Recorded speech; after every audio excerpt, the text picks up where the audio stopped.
It is time for Astronomy Daily Live. Hey, everybody. What's up? How's everything going? Hope everything's well. Everything's good here. It is 2 hours UTC, up 201, 201 UTC. So, yeah, I hope everybody's doing well out there in the universe and on this little planet of ours. Yeah, what a crazy ride. What a totally crazy ride. So, yeah, um, one of the things that I've just heard this, right? I've heard this, but I think I've correlated it at least twice now. At least twice now, that these dust storms on Mars seem to occur near opposition. That is, when the Earth is between Mars and the Sun. And, there's something, well, there's a correlation there, right? Now, correlation does not mean causation, right? There's a rift there between those two things. But I do find it rather interesting that, and I'm gonna stop this. I do find it rather interesting that dust storms on Mars, big dust storms on Mars, seem to occur right about now.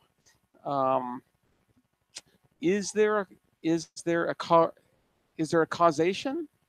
Don't know. Okay. Now we know for a fact that Venus has a well, it's sort of like a comet-like tail, right, that extends out out from the sun, and it's been said that that tail, it's a tail of plasma and atmosphere and just stuff, right? Stuff. Probably more complicated than what I'm sort of portraying it here, but that tail apparently extends. I think they say almost to the Earth. So, you know, who knows, right? But I just find it kind of interesting that these dust storms on Mars seem seem to take place uh, seem to take place at opposition when Mars is between the Earth and the Sun, and mm, I don't know, I don't know. That's a But yeah, these dust storms on Mars, they happen from time to time, and the little Opportunity rover, this might be it. This might be it. It's not. Uh, yeah, the I guess the biggest concern there, right, isn't well, yeah. The biggest concern is that it's going to get too cold, and if it gets too cold, then it's done for, right? So I said it backwards this time. You mean I said hey backwards? Oh man, can't believe I did that. All right, well, cheers. This is hydrogen hydroxide, HOH. Cheers. It's about I don't know, 10 to the 23rd molecules or so. So,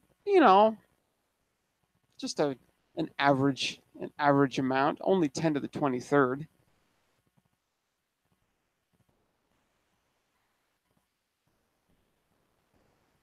So yeah, I hope everybody's doing well. Let's talk some astronomy for a while.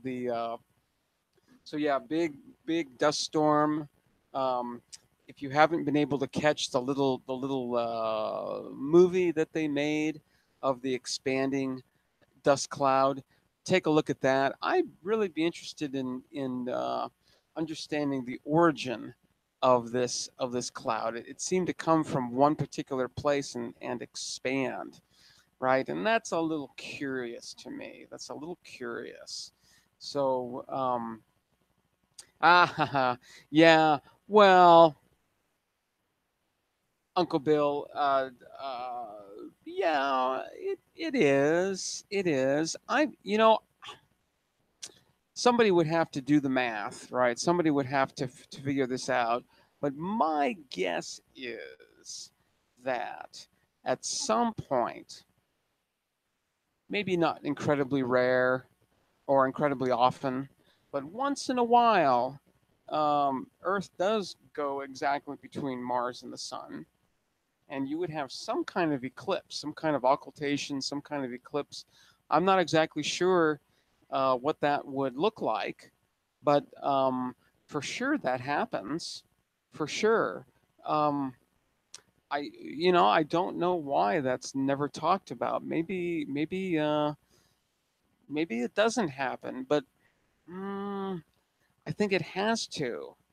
I think it has to because Mars goes through. Yeah, it has to happen. Just never never looked into that. Never looked into that. So you said it right, right, right once. Then you swapped it on the repeat. Hey there, Tom. Yeah. I think uh, somebody mentioned, that this cloud, acts like a little blanket, right? So it actually, may keep things a little warmer than what would otherwise be. So we'll see. We'll see. Opportunity. I mean, humans get very sentimental, and I understand that. I'm exactly the same way. But we always think of like the uh, the immediate, right? It's like, oh no, opportunity is going to be lost. It's going to be a lost opportunity. Um, but um, think about think about the fact that we have over 5,000 sols, 5,000 Martian days of data, right? That is incredible. That's the same thing as, I mean, the, sort of the way I feel is sort of like losing a pet, right? Um, uh, that's sort of how I feel about opportunity, or really any of the spacecraft up there. It's sort of like, oh man, that really, really, really sucks. But the thing that I have to say about both of those kinds of things, right? Either losing a spacecraft or losing a pet, is that if you've had either of those or both of those for an extended period of time, okay, and they both lived really great lives, had a great time, you know, did whatever they were made to do, they did it, right? And they did it really, really well. As I said, had a great time, all of that. Then I can't really be too sad when uh, when we lose them or we have to let them go, or whatever. I can't really be too sad about that because it's like, you know what? One hell of a life, right? I thought of that. Was it? Um, it was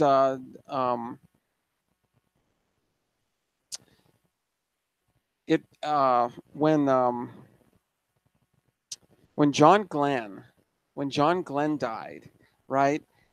The first thing that popped into my head was like, now that was a dude that had one hell of an awesome life, right? I mean, wow. You know, I mean, if if if we could only all be so lucky to have that kind of life, that that is just, you know, come on, right?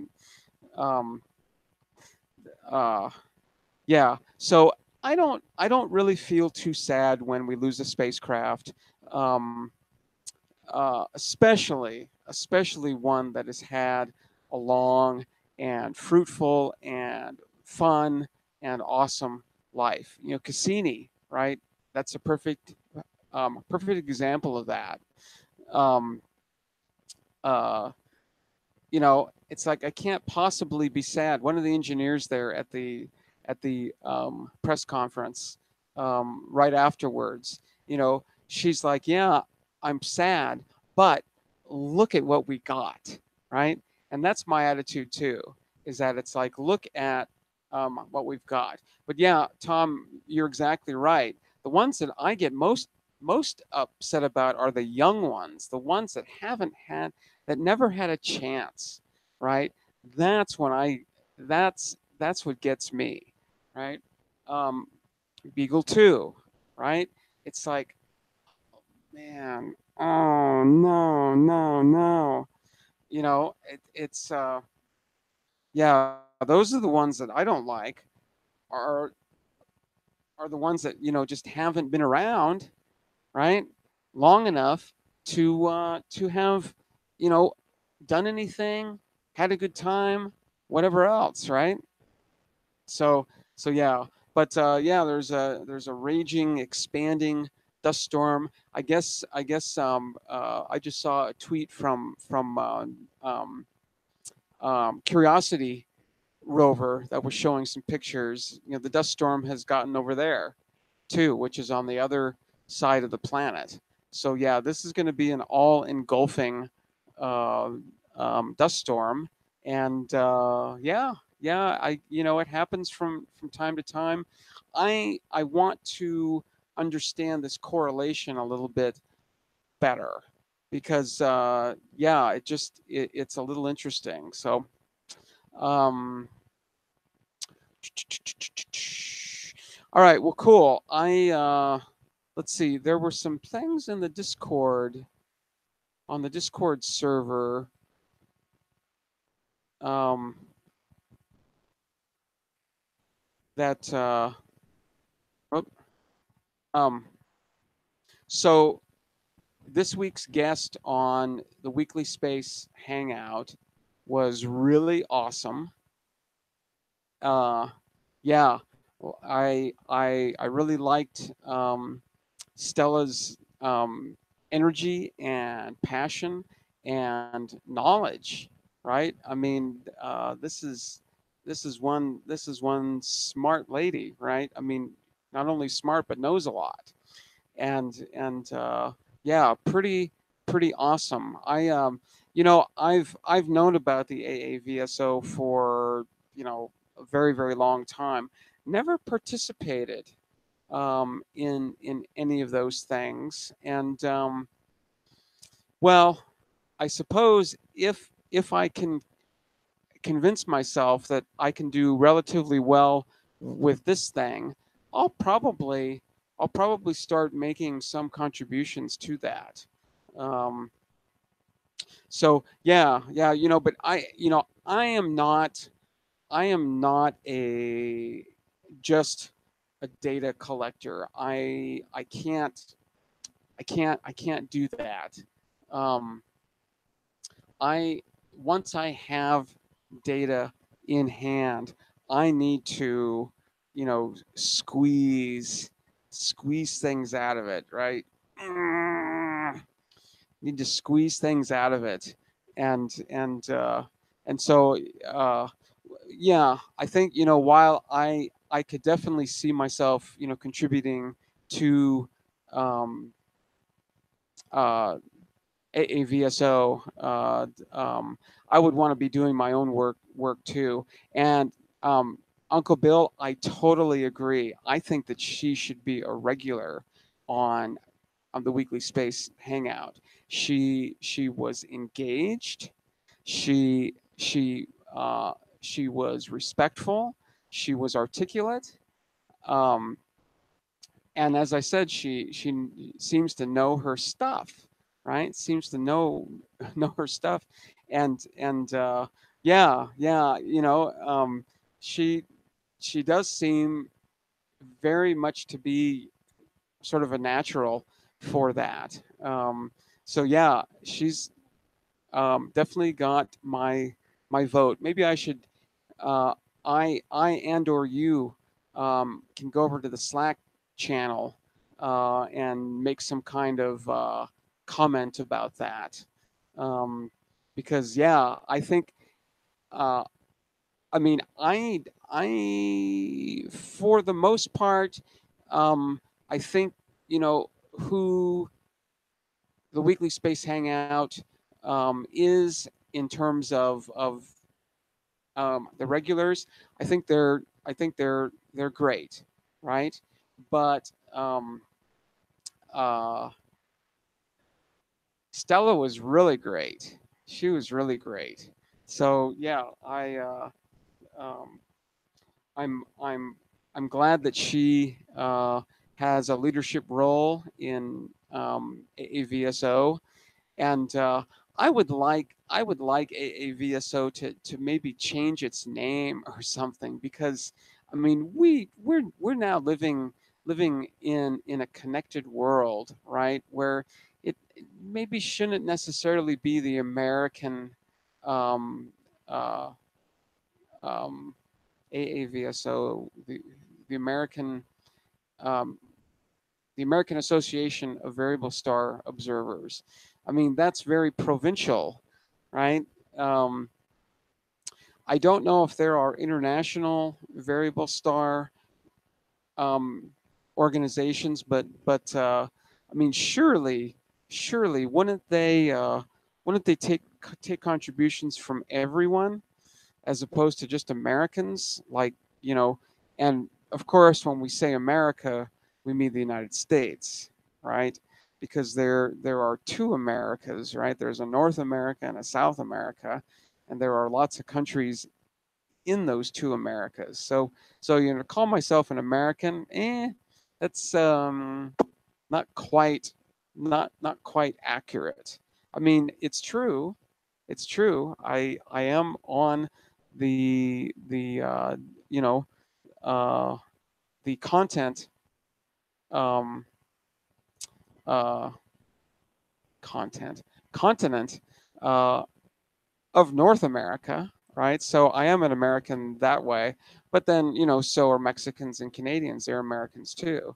So anyway, just a picky thing. I'm a USA or something like that, or I'm a stater. I don't know. I think wasn't it what's his name? Hold on. Um, what I'm looking for the name of a movie with the director's name on it. Michael Moore. Didn't Michael Moore suggest that we change the name of the United States of America to be the big one? I think that's very appropriate. We call ourselves the big one, and yeah, that's pretty accurate. A big mosquito. All right, well, cool. Let's see. Was there anything else in the? I don't think so. So let's go. I like to do this from time to time. I like to show you some alternative publications that I think are interesting. I think most, at least professional astronomers, just sort of make fun of these.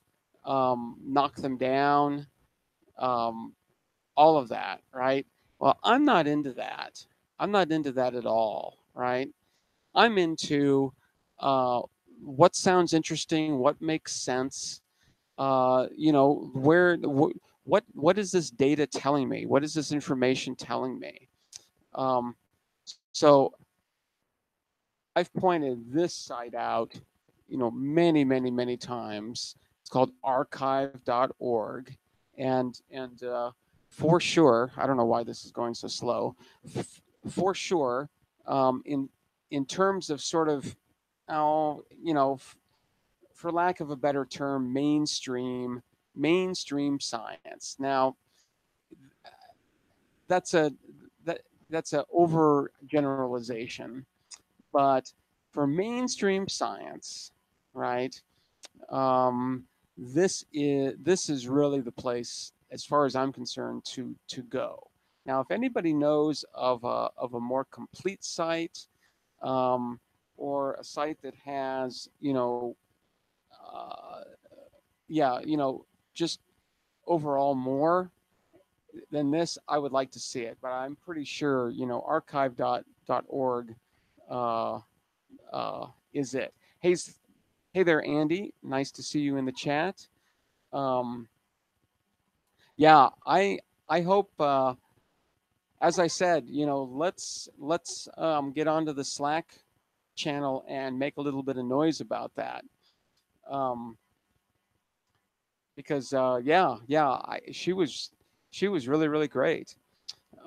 So you've all seen archive.org, and you will continue to see it because this is the bleeding edge. This is the latest and greatest in sort of mainstream science, including astronomy. Right now, they call it astrophysics. You can call it astrophysics. You can call it astronomy. Whatever you want. It's the same thing, right? So they they post new articles every weekday, um, usually around like 1 hour UTC or so. Sometimes a little bit early, sometimes a little bit late, but usually around 1 hour UTC. Uh, you'll get the latest dose, and there's usually 20 to 50 papers or so, new papers, and it's just the bleeding edge, right? But there's a couple other sites that, and I've shown you these two before, but this is part of being a skeptical, open-minded, and curious scientist, right? I mean, I'm interested in all kinds of things, and you know, my attitude is that everything that we sort of think uh, how things are now was at one time a really far out, almost inconceivable idea, right? That somebody thought of, and it went through the ringers, and now we have strong beliefs in all of these things. Well, all those things have to start somewhere.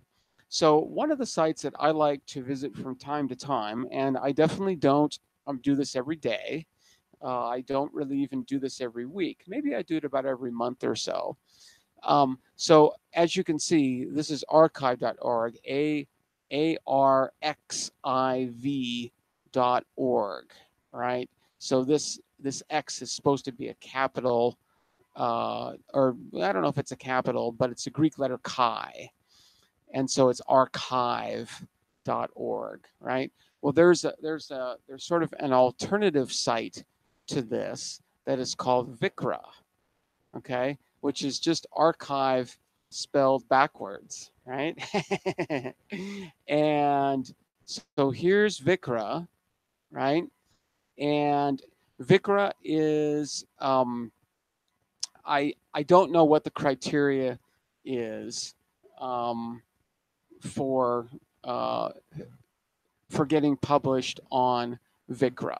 Not quite sure, but they do call themselves an alternative archive in science and mathematics, serving the whole scientific community. So, maybe they think that they cover things a little bit more than archive.org. Yeah, whatever. So they too have topics in physics, right, and math, computer science, biology, chemistry, humanities, academics, humanities, huh? Interesting. Yeah, religion and spiritualism, linguistics. Cool. Here's the one called mind science, covering psychology, neuroscience, and consciousness. Interesting. Um, anyway, so of course, one of the topics in physics is astrophysics. Now, why this isn't the top is really beyond me because, astrophysics should be the top. I mean, right? Anyway, so I like to go here from time to time. I hardly look at anything else, right? Because astrophysics, as you'll see, the the topics covered are pretty far out. They're pretty far out there, and but it I'm really really inspired and sort of happy that there are people who come up with interesting ideas and really develop them, right? Enough to write a paper, right? So that's pretty awesome. And so you'll see some titles that are pretty interesting in here, right? Here's one. Earth motion produces the moon orbit. Okay. Now, what I've noticed with Vikre or Vikre um, is that most of the time they're single authors, right? Just a single author, right? If you get into archive.org, you have usually multiple authors, right? It's pretty rare to see a single author. Here's a single author. Okay, look at all those, right? Look at all those authors. So this is the primary author, but then you've got all these co-authors, right? And if you go over to Vikre, what you see is usually it's the other way around.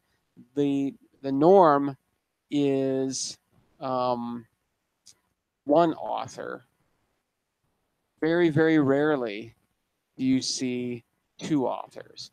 Anyway, so here's one, right? This guy says that the Earth motion produces the moon orbit, and he's got some kind of theory that the I don't even know. I don't even know. It's a long paper. It's 28 pages. But so Earth motion energy produces the moon orbit based on the relativistic motion example for explanation. Now, I mean, obviously, English is not this person's first language, so you have to try to interpret a little bit. So in Lorentz length contraction equation, if LO equals Earth daily motion, which is 2.58 million V equaling 0.99 C, Earth hidden velocity hypothesis. Yeah, it just goes on and on like that. But regardless, it's like, it really amazes me what people come up with. And I'm not going to laugh at this or ridicule this or anything else. It's like, who knows? Who knows? Okay, this makes a little bit more sense. Okay, so the abstract, Earth motion energy produces the moon orbit based on the um, relativistic motion. Example for explanation. In Lorentz length contraction, right? This means that the Earth energy motion moves towards the moon and builds the moon orbit by this energy. Basic concept, the solar group is consisted of one unified energy which passes and transports from point to another through the solar group. This unified energy creates the solar planet's matters, orbital distances, and motions. Means the whole group is connected together by the same line of energy. That's why we should consider the solar group as one body. So if the moon orbit is built by Earth motion um, energy, that will be an example of the whole solar group. The solar group can be similar to a river that has many canals. Each canal affects on the others also. The solar group can be similar to a group of gears. Each gear affects on the other's motions. So in brief, I claim that solar groups is an integrated and cooperated system. The components of the system are created by the unified energy, where this same unified energy is transported from point to another through the solar group to cause the creation of motion of all these components, and no solar component is found out of this energy. Yeah, it's hard to read this, but you know, it's amazing, right?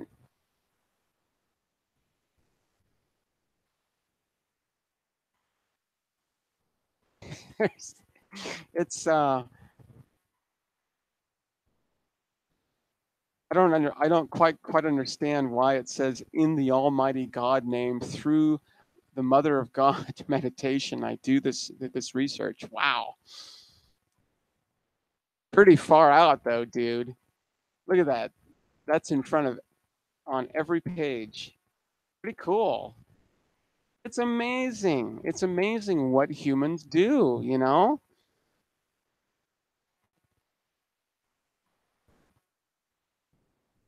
Anyway, so yeah, I'm not going to linger too long on that. I just wanted to go through a little bit of this and make you aware of, you know, other things, right? I mean, we listen to the weekly space hangout, we listen to Ask a Spaceman, we listen to um, Deep Astronomy. Maybe um, you watch Dennis R. Hands on Periscope. You know, we watch all of these things, and you know, for the most part, right? For the most part, they are discussing sort of the mainstream standard ideas, right?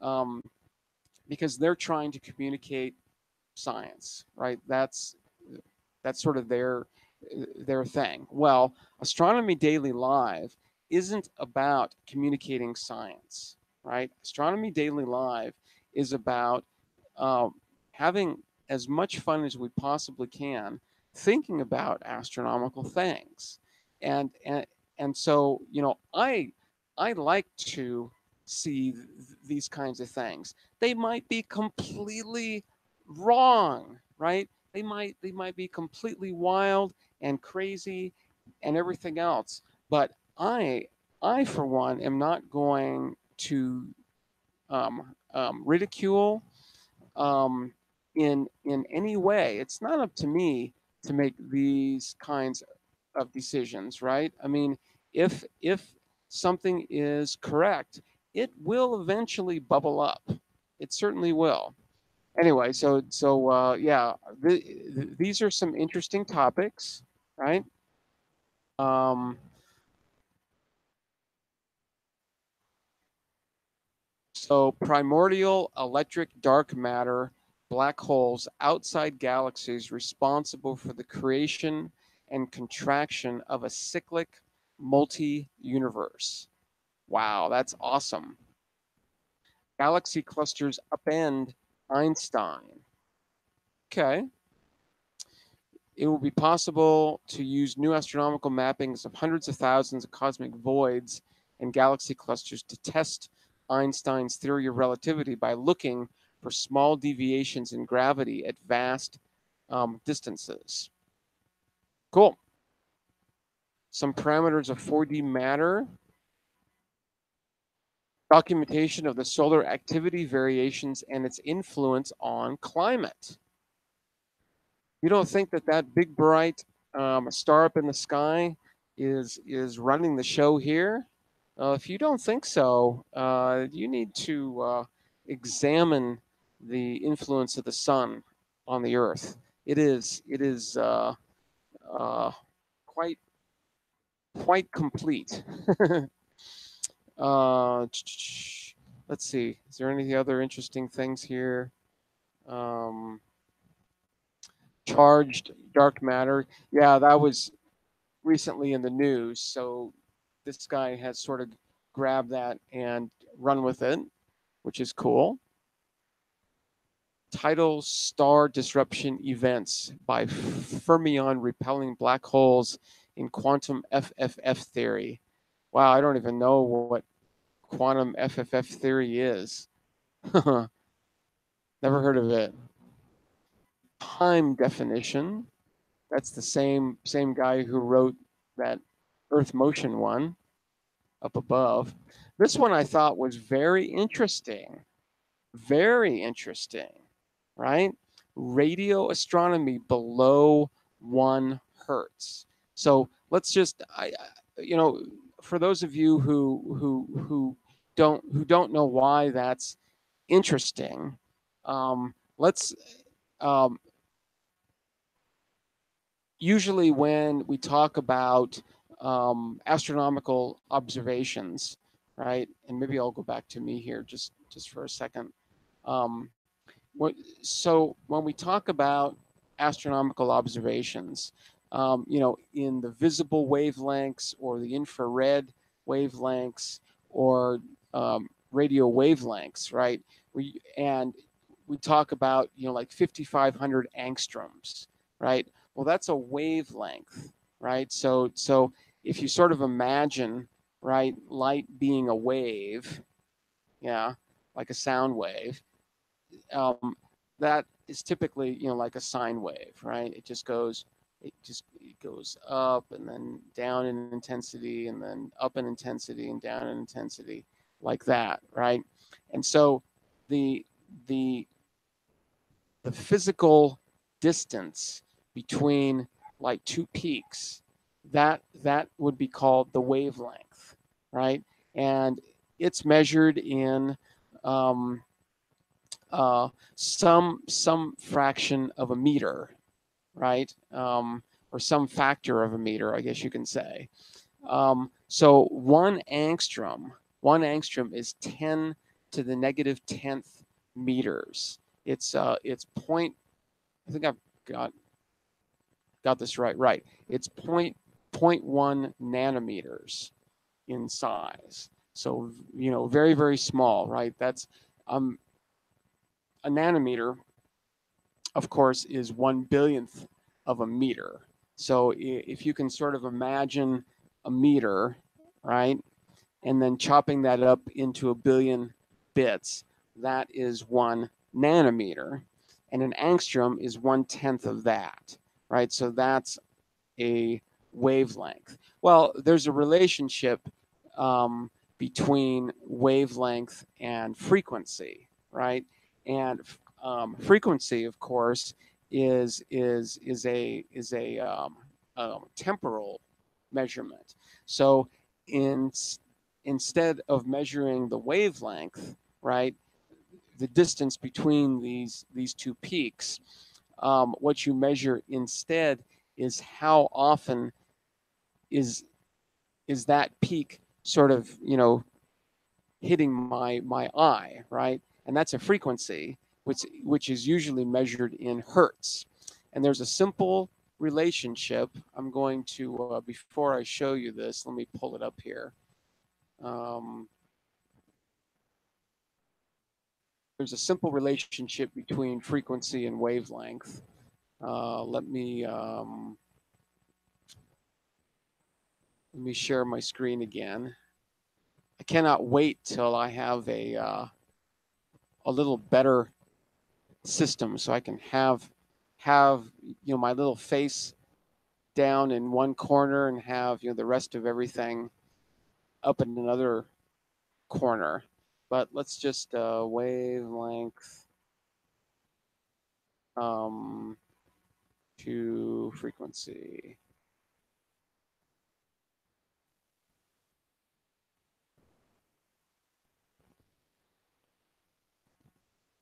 Hopefully it'll show the equation that I'm hoping to see here, because it's not all that complicated.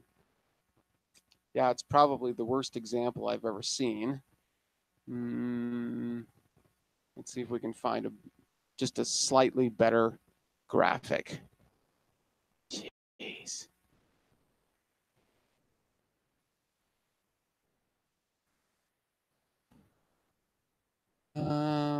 Wavelength to wavelength and frequency. Yeah, I don't know. Let's see if there's a. If not, I'm just going to tell you what it is, and we can go from there. There it is. So you see this little equation here, lambda equals v over f, right? Well, lambda in this case is the wavelength, f is the frequency, and v is what's called the phase speed. It's the speed of whatever you're using, to measure lambda and f. So in this case, v is going to be the speed of light, c. Hey there, Hiptacular Raptor. Hope everything is well. Here, you're all over the place. Well, that's all right. That's all right. You can be one of the ninjas, like Uncle Bill. He will teach you, Grasshopper. He will teach you. So yeah, glad you could stop by anyway, Hip. Very, very glad. So yeah, so the relationship between frequency and wavelength, as you can see, is an inverse one. Okay, so let's just do this calculation to figure out what the frequency of visible light is. Okay, so we know, so we got to do a little bit of algebra here, right? So it's all you have to do in order to solve for frequency is you put the f up where the lambda is, right? So you move the f here over to here, and you move the lambda over to here, right? So that would read f equals c over lambda, right? So once you do that, and well, you know what? Let's do this. Let's do this just because I'd like you to see sort of this whole process here. I will type it out. Let's get a nice big font. A nice big font. Okay, so it would be F equals C divided by, and I'm gonna have to do L here for lambda, right? And so C, of course, is the speed of light, and that's let's do that in meters per second, right? Well, I'm going the wrong way there. Let's do that. So meters per second, right? And the wavelength is in meters, right? So the frequency, if you just do the math on the units, right? Meters per second divided by, whoop, I put S there. That's kind of silly, huh? M. Divided by M is going to be 1 over S. So per second, right? Cycles per second, right? And what is that?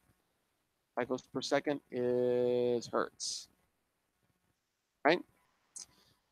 So let's see. L in this case is going to be 5,500 angstroms, right?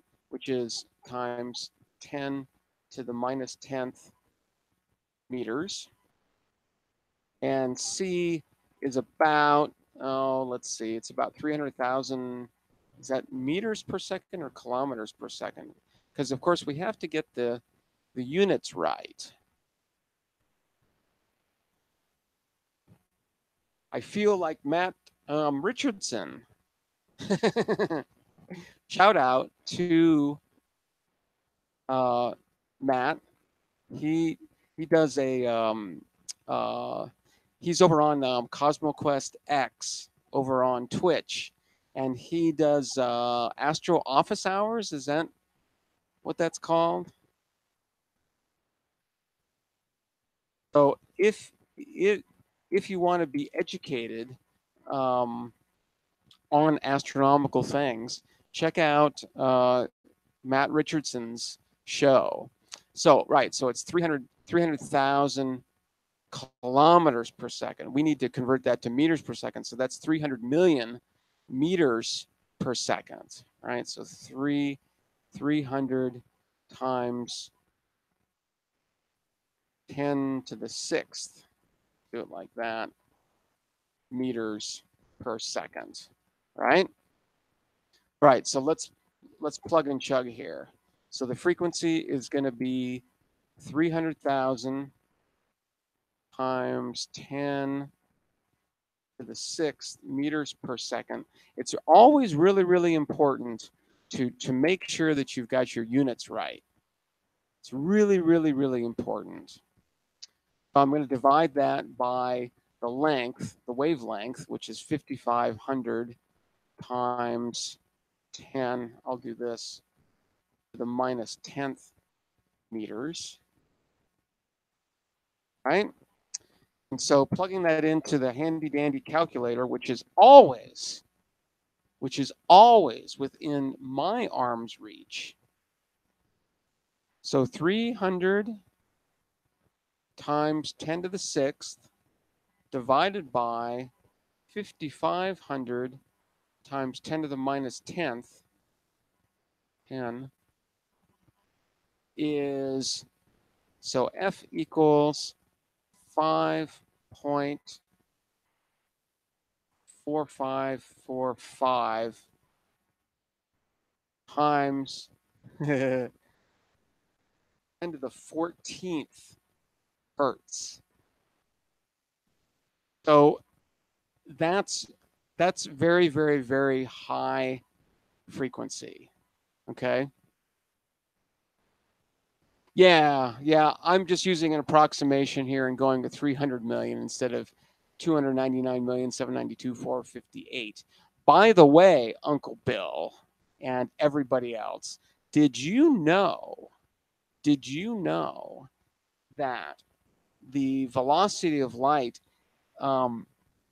is that value, is that number through edict? It was decided that was the speed of light. It is not based on actual measurements. And the reason why it's not based on actual measurements is because when they measure the speed of light, it's always changing. It's always changing a little bit. Not within the error bars, right? It's changing in a significant way. Look it up. It's very, very interesting. So, the speed of light, this is one of the big problems I see, right? Is that nobody wants the speed of light to be changing. Nobody wants that because the speed of light is a constant, right? It's a constant, so it cannot change.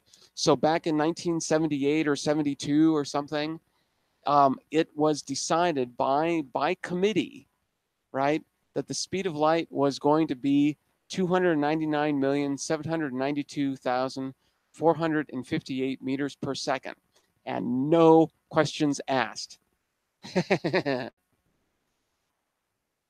So yeah, that's and I that to me is a big red flag, right? Big red flag, especially since we have interesting data that says that the velocity of light changes. So anyway, so this is the frequency of visible light, right? 10 to the 14th hertz, right? That's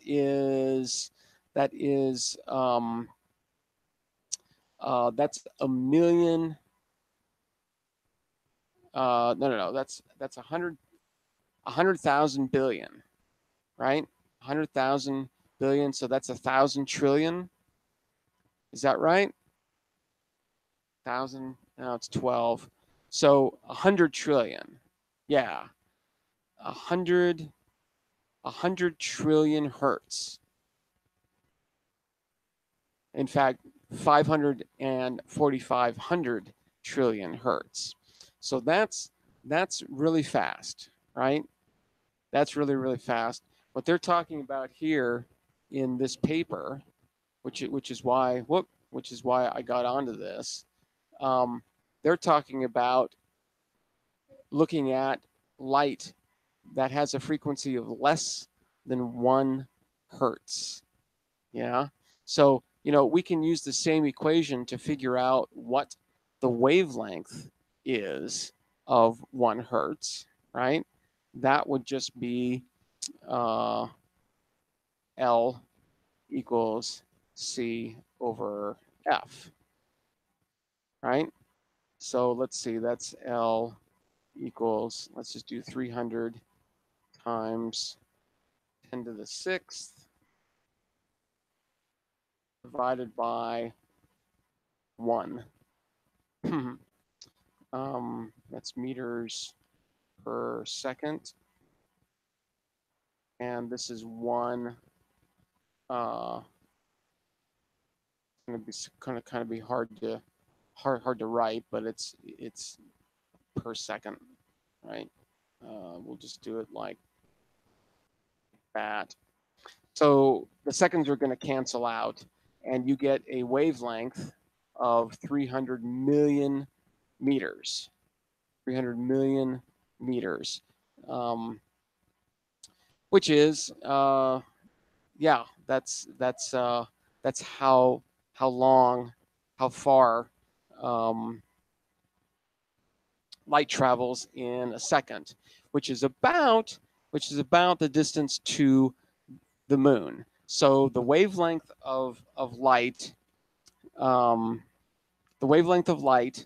that oscillates at 1 hertz is about has a wavelength that's about as far away as the Earth is from the moon. That's kind of interesting, isn't it? Anyway, so he's saying that there's a multi-century visual evidence that extremely long wavelength electromagnetic emissions are present in the universe. The megawalls of galaxies in both directions from Earth identify the presence of extremely long cyclic processes.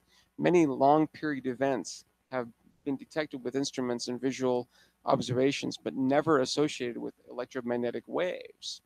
Optical and radio telescopes can maintain a constant celestial reference point for a fraction of a day, but this duration is sufficient to detect signals that are below 1 hertz. The electromagnetic emissions that are generated at or near our galactic core would be those that we should be able to detect directly. As lower frequency antenna sensors become available, the spectrum that needs to be scanned will gradually increase. All right, Bobby, take care. Thanks for coming in.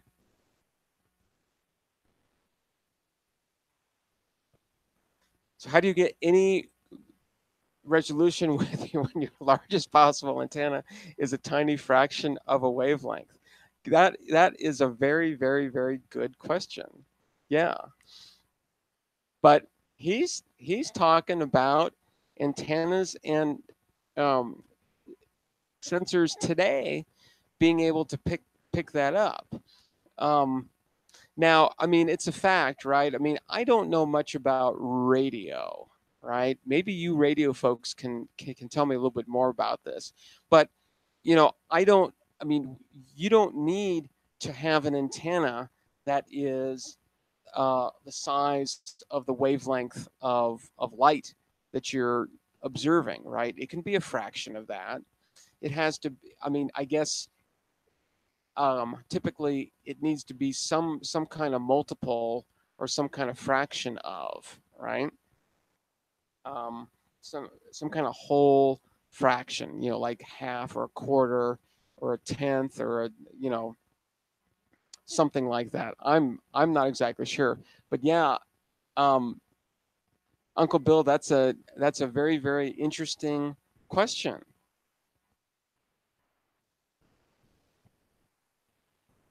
I mean, you can.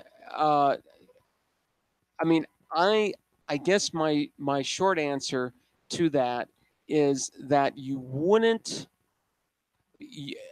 This kind of telescope would operate a lot like the radio telescopes of today, and that is they're basically single pixel, right? So you don't. I mean, resolution on a single pixel that doesn't make any sense, right? You have to sort of scan around and measure brightness. Um, so yeah.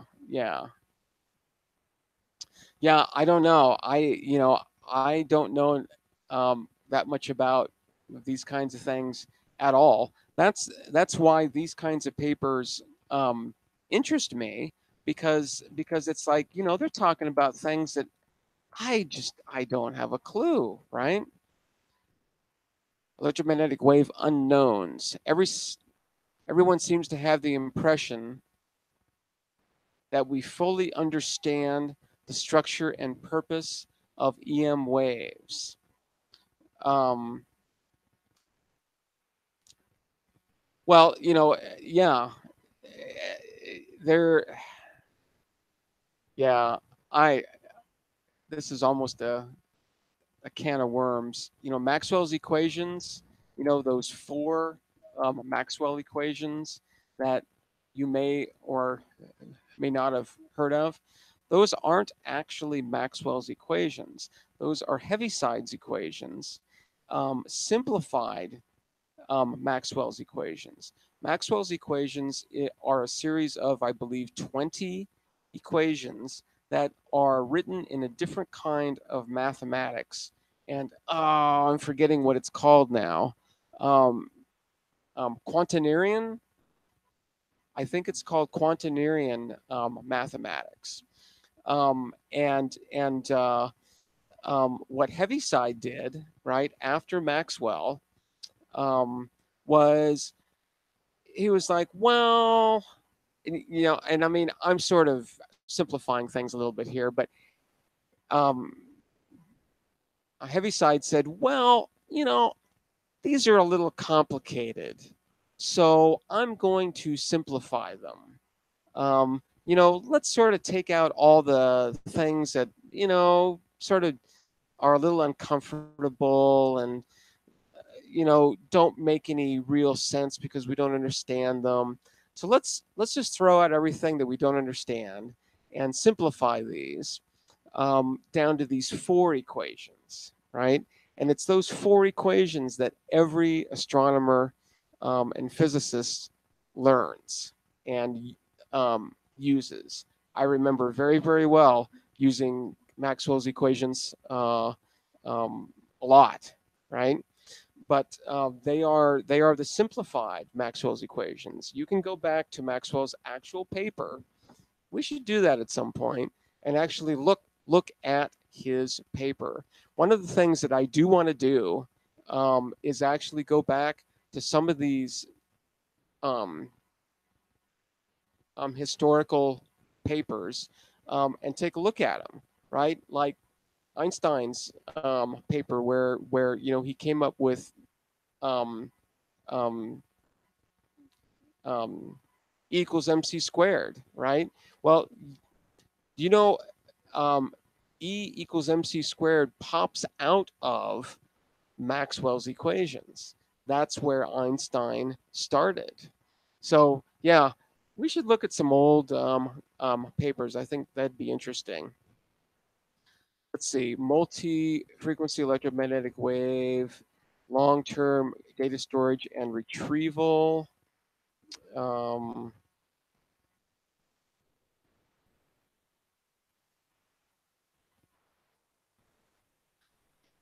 yeah, I don't know. As I said, I just really, really like um, seeing the alternatives. As a scientist, right, I appreciate that. I don't try to um, ignore these or put them like off to the side as some kind of wacko thing. No, absolutely no ridicule at all here. Dark Matter's Hidden Valley, the Neo Heraclides Heraclides model. I don't know what that is. Dark photons. Dark photons. Huh.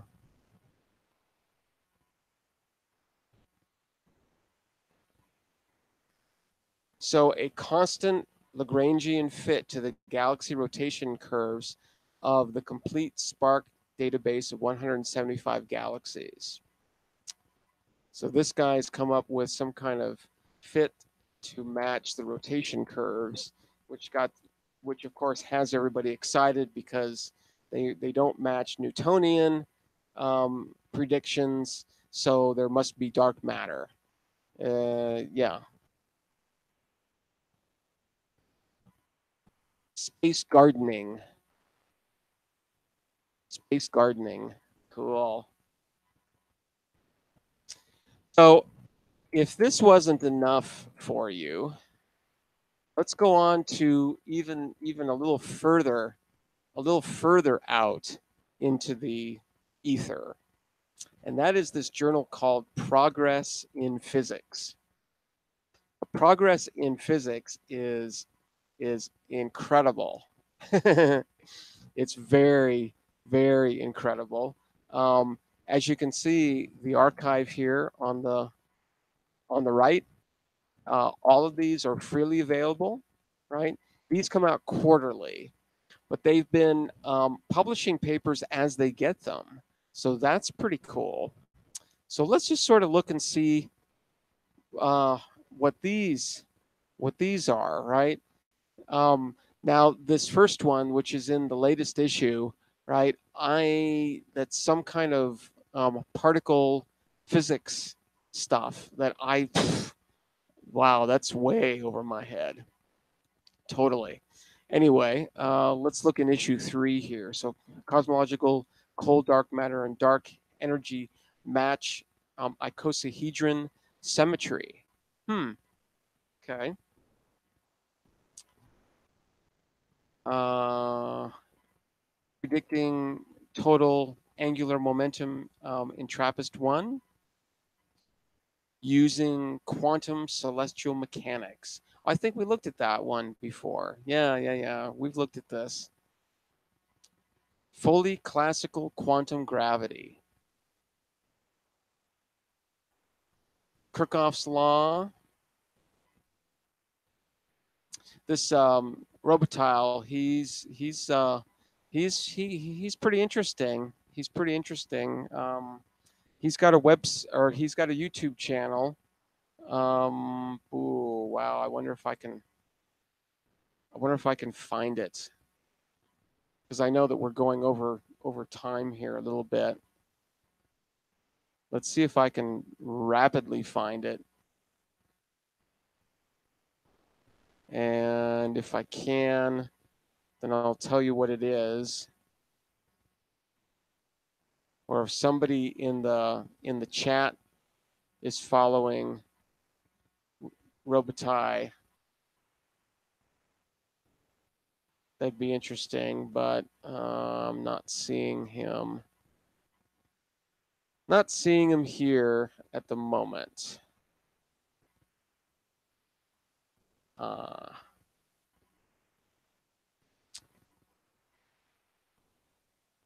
I'm looking much more quickly than what I should be. I'm going to miss it.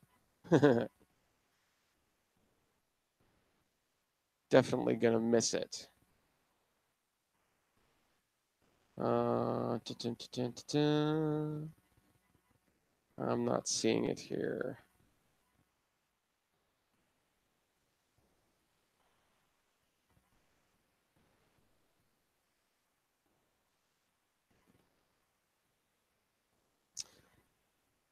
Ah, bummer. Yeah, I'm not seeing it here. Space Scholar. I think it's called like Space Sky Scholar. Sky Scholar. Let's see. Is it Sky Scholar? Yes. Okay, so check out Sky Scholar. Sky Scholar. Here I'll even post a link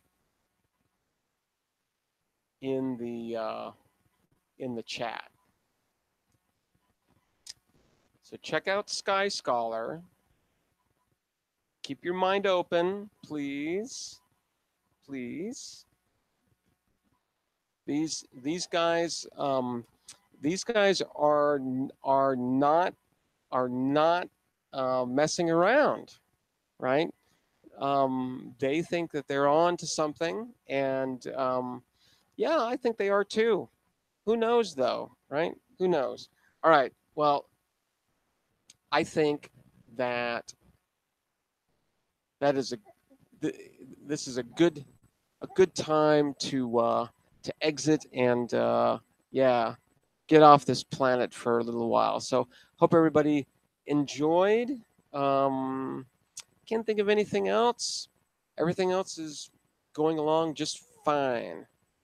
Yeah. All right. So everybody have a great evening and a great day tomorrow.